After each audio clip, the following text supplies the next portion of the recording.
April 1 இன்றைய நாள். இது மாலை நேர பதிவு. நடமாடும் விகட கவி உதய கம்மான் பிள்ளை உயிர்த்த ஞாயிறு குண்டு தாக்குதலின் சூத்திரதாரியை தேடிச் செல்லல் என்ற தலைப்பில் கடைசியாக ஒரு புத்தகம் ஒன்றை வெளியிட்டிருக்கிறார். ஏற்கனவே மார்ச் 31 உயிர்த்த ஞாயிறு குண்டு தாக்குதலினுடைய சூத்திரதாரியை உலகத்துக்கு அம்பலப்படுத்த போவதாக சொல்லியிருந்தார் கம்மான் பிள்ளை. பின்னர் புத்தகம் வரும் என்றார். இதோ புத்தகம் அச்சில் வந்துவிட்டது. யார் அந்த சூத்திரதாரி என்று கம்மான் பிள்ளவே ரொம்ப கஷ்டப்பட்டு எழுதியிருக்கிறார். 1500 ரூபாய் பெறுமதியான அந்த புத்தகத்தில் சொல்லப்பட்டிருக்கும் சூத்திரதாரி யார் தெரியுமா? அது பொல்லாத ரகசியம். கம்மான் பிள்ளவினுடைய கண்டுபிடிப்பு படி சஹ்ரான் ஹஷீம் தான் எல்லாமே.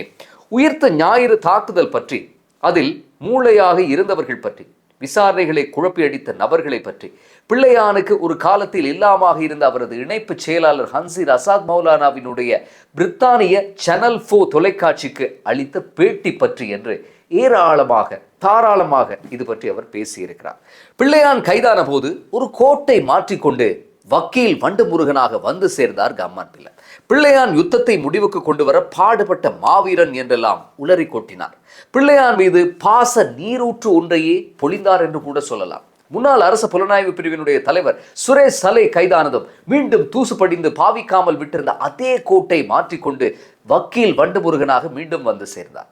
சுரேஷ் சலேவினுடைய சட்டத்தரணியும் தான் என்று ஊடகங்களில் அடித்து விட்டார்.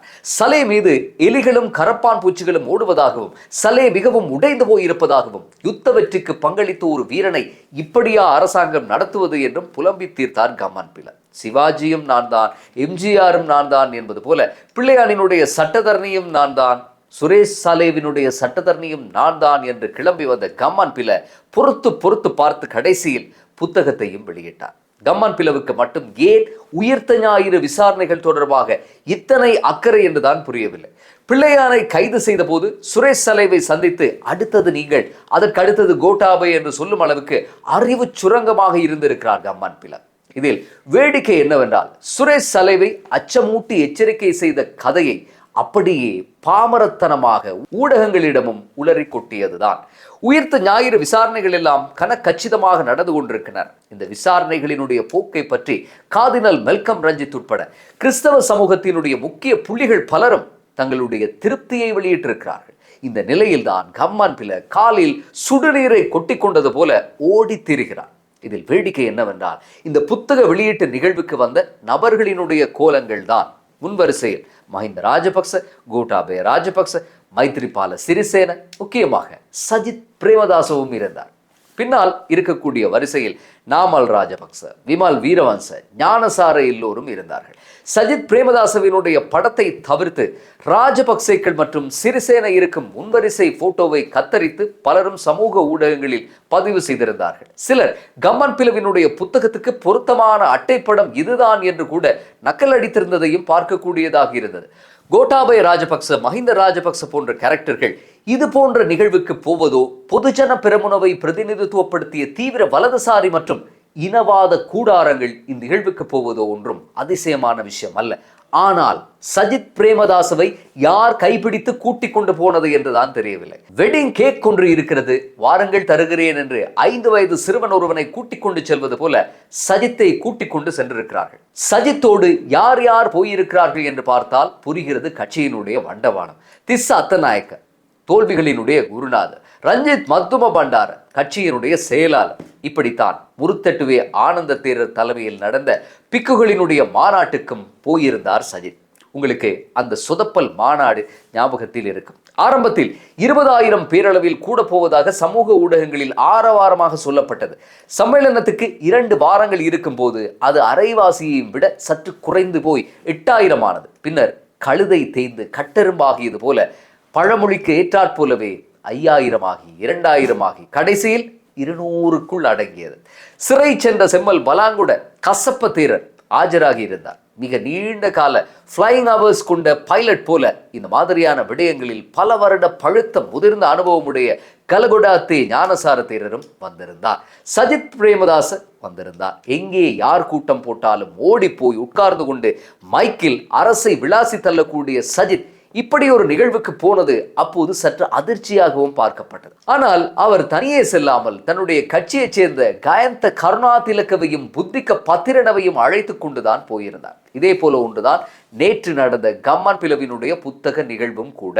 முழுக்க முழுக்க ராஜபக்சேக்கள் மீதான கரையை சுத்தம் செய்யும் நிகழ்வாகவே இருந்தது.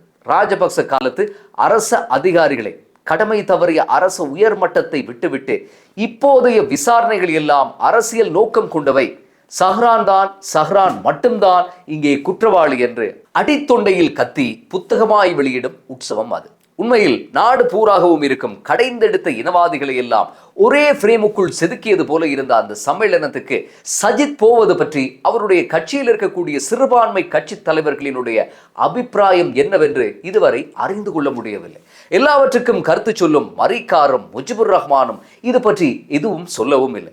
அவர்கள் சஜித் பிரேமதாசவினுடைய திருகுதாளங்களை தவிர மற்ற எல்லாவற்றையும் பற்றி பேசிக்கொண்டுதான் இருக்கிறார்கள். தனக்கு சம்பந்தமே இல்லாத பஸ் வண்டிகளில் ஏறிக்கொண்டிருக்கும் சஜித் பிரேமதாச இப்போது ஏறி இருப்பது அதே போல ஒரு பஸ் வண்டியில் தான். முருத்தெட்டுவே ஆனந்த தேரர் ஏற்பாடு செய்த பேரணி என்ற அரச விரோத விருந்தில் ஒரு அழையா விருந்தாளியாக கலந்து கொண்டது போலவே கம்மன் பிலவினுடைய வீட்டு ரிசப்ஷனிலும் கலந்து கொண்டிருக்கிறார். யாரையோ அரியணையேற்று நடக்கும் பேரணிகளிலும், யாரையோ காப்பாற்ற நடக்கும் நூல் வெளியீட்டு விழாக்களிலும் கலந்து கொண்டு அங்கேயும் மதிப்பெண் வாங்க பார்க்கிறார் சஜித். இனவாத மதவாத பேக்கேஜ்களை நாடு முழுவதும் விநியோகிக்கும் ஒரு டெலிவரி போய் அவதாரம் எடுத்தாலாவது தனக்கு பெரிய கமிஷன் கிடைத்து ஏதாவது ஒரு லாபம் கிடைக்குமா என்று பார்க்கிறார் சஜித். சஜித்தினுடைய நிலைப்பாடு இதுதான் என்றால் அவருக்காக வாக்கு சேர்த்த மனோ கணேசன், சுமந்திரன் போன்றோரினுடைய நிலைப்பாடு என்ன? முஸ்லிம் கட்சி தலைவர்களின் நிலைப்பாடு என்ன? எல்லாவற்றுக்கும் மேலாக கட்சியில் இருக்கும் ஹர்ஷடி சில்வா போன்றோரினுடைய நிலைப்பாடு என்ன என்பதுதான் இங்கே உள்ள கேள்வி. இவர்கள் எல்லாம் நிறுவனமயப்பட்ட பேரினவாதத்துக்கு எதிராக தம் வாழ்நாள் முழுவதும் அரசியல் செய்ததாக சொல்பவர்கள். அப்பேற்பட்டவர்கள் தம் கூட்டணியின் தலைவர் சஜித் பிரேமதாசவினுடைய இந்த திருகுதாளங்களை அங்கீகரித்திருக்கிறார்களா அல்லது உள்ளுக்குள்ளே விமர்சித்தபடி மூடிக்கொண்டு மௌனமாக இருக்கிறார்களா என்றுதான் புரியவில்லை. இதில் நகைச்சுவையான விஷயம் என்னவென்றால், சஜித் பிரேமதாச உயிர்த்த ஞாயிறு தாக்குதல் விசாரணைகளை ஷானி அபேசேகரவிடம் ஒப்படைக்குமாறு ரணில் விக்ரமசிங்கவிடம் 2023ஆம் ஆண்டு பாராளுமன்றத்தில் கேட்டுக்கொண்டார். இன்று ஷானி அபேசேகர தான் சிஐடியினுடைய பணிப்பாளராக இருக்கிறார். ஆனால் சஜித் பிரேமதாசுவோ ஷானி அபேசேகரவை தூற்றிக் கொண்டிருக்கும் ஒரு கும்பல் நடத்தக்கூடிய புத்தக வெளியீட்டில் கலந்து கொள்கிறார். மொத்தத்தில் சஜித் பிரேமதாச தளம்பலான தன்னுடைய கொள்கைகளால் உள்ளூர் ட்ரம்ப் போல மாறிக்கொண்டிருக்கிறார் என்றே சொல்ல தோன்றுகிறது. இந்த நூல் வெளியீடு குறித்து ஐக்கிய மக்கள் சக்தியினுடைய மூத்த உறுப்பினர் நவீன் திசாநாயக் அவருடைய எக்ஸ் தளத்திலே மிக கடுமையான விமர்சனத்தை முன்வைத்திருக்கிறார். இது ராஜபக்சேக்கள் மீதான கரையை துடைக்கும் ஒரு வெள்ளை அடிக்கும் முயற்சி என்றும், ஏப்ரல் முட்டாள்கள் தினத்தில் நடத்தப்பட வேண்டிய இந்த நாடகத்தில் சஜித் பிரேமதாச, சாகல ரத்நாயக்க, வஜ்ர அபேவர்தன போன்றோர் கலந்து கொண்டது வருத்தம் அளிப்பதாகவும் அவர் சாடியிருக்கிறார். சஜித்தோடு முன்வரிசையில் இருந்த மற்றொரு நபர்தான் மைத்ரிபால சிறிசேன. உயிர்த்த ஞாயிறு தாக்குதல் நடந்தபோது சிங்கப்பூரில் இருந்தவர். இலங்கை வர விமானத்தில் ஆசனங்கள் இல்லை என்று பொய் சொன்னவர். எல்லாவற்றுக்கும் மேலாக உயிர்த்த ஞாயிறு தாக்குதல் தொடர்பாக பொறுப்பை சரியான முறையில் நிறைவேற்றவில்லை என்று சொல்லி நீதிமன்ற தீர்ப்பின்படி 10 கோடி ரூபாய், அதாவது இலங்கையிலேயே அதிக அபராதம் செலுத்திய ஒருவர். ராஜபக்சேக்கள் சிறிசேன ரணில் ஆட்சியின் மெத்தன போக்கு தான் உயிர்த்த ஞாயிறு என்ற பயங்கரத்துக்கு காரணமானது என்றும், தேசிய பாதுகாப்பை உறுதி செய்ய கோட்டாபய ஆள வேண்டும் என்றும் தான் மக்களிடம் வாக்கு கேட்டார்கள். ஆனால் பாருங்கள், எந்த சிறிசேனவினுடைய ஆட்சி காரணமானது என்று அன்று சொன்னார்களோ அதே சிறிசேனவை கூட்டி வந்து முன்வரிசையில் அமர்த்தி வைத்திருக்கிறார்கள். உதய கம்மன் பில தன்னுடைய புத்தகத்தில் முன்னாள் உச்சநீதிமன்ற நீதியரசர் தப்புல லிவேராவை ஒரு கிறிஸ்தவர் என்று ஆணித்தரமாக குறிப்பிட்டிருப்பதாக சொல்லப்படுகிறது. தப்புல லிவேரா தான் முதலில் ஈஸ்டர் குண்டு தாக்குதல் என்பது ஒரு சதி என்று பொருள்பட கருத்து தெரிவித்த நீதித்துறை உயர் திருப்பிரபலம். தபுல லிவேராவினுடைய கருத்து தான் மக்கள் மத்தியில் மேலும் சந்தேகங்களை கிளறியிருந்தது.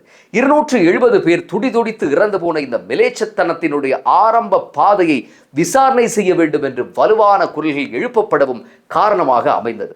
கம்மன் பில மிக சூட்சுமமாக அவரை கிறிஸ்தவர் என்று சொல்ல வருவதனுடைய மர்மம் என்ன? ஈஸ்டர் கொடூரத்துக்கு கிறிஸ்தவ சமூகம் தான் நீதி கேட்டு போராடுகிறது. அவர்கள் மத்தியில் இது ஒரு சதி என்று ஆழமாக பதிந்து விட்டது.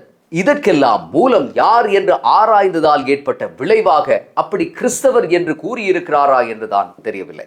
நீதித்துறையில் இருக்கும் உயர் திரு நீதிபதிகள் யாரையும் அவரவர் இன மத பேதங்களை வைத்து மதிப்பிடுவதில்லை.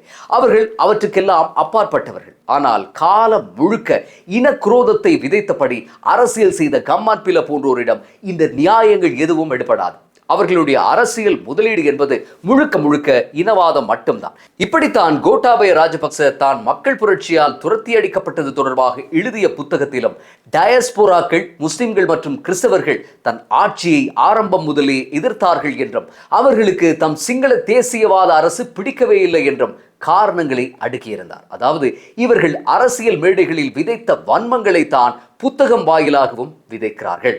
$7,500 மில்லியன் நிரம்பியிருந்த திரைசேரியை போதைப் பொருளுக்கு அடிமையான ஒரு பேர்வழி போல மொத்தமாக பறிகொடுத்து கேஸுக்கும் எரிபொருளுக்கும் தட்டுப்பாடு ஏற்படும் வரை முகாமைத்துவம் செய்ய தெரியாமல் அல்லாடிவிட்டு மக்கள் எழுச்சியின் வீரியம் தாங்காமல் ஓடி தப்பிவிட்டு புத்தகத்தில் சம்பந்தமே இல்லாத இன மத குரோதங்களை எழுதியிருந்தார் கோட்டாபய.